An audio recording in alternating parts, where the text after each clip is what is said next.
I'm Rodelian Galang from B Screen 3 Echo. I will discuss the West Philippine Sea. The West Philippine Sea, or WPS, is the official designation of the Philippines to the parts of the South China Sea that are included in its exclusive economic zone.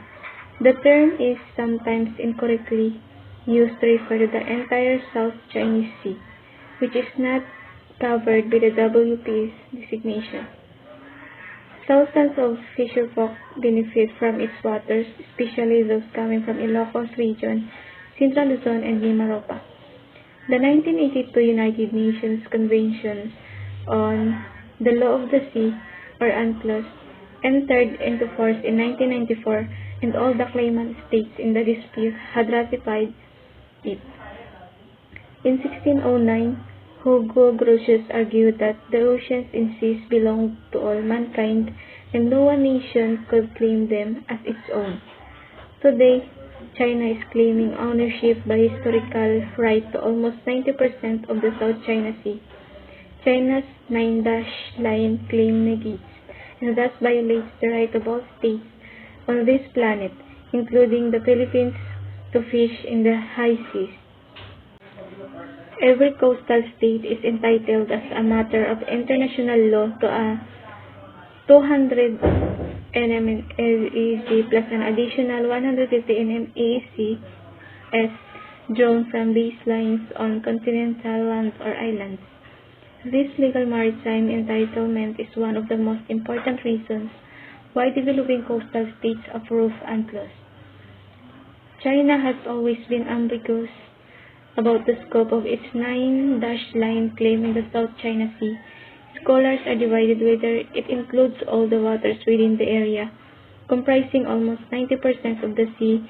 In January this year, China appears to have clarified at least the scope by issuing a new official map describing 10 dashes as its national boundaries.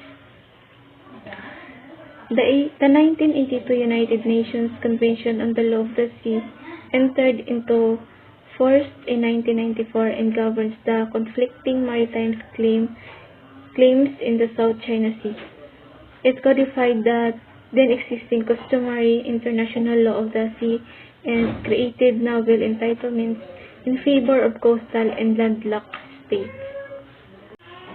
Any maritime dispute between the Philippines and China is subjected to compulsory arbitration under UNCLOS, except for certain types of disputes that China has excluded from it.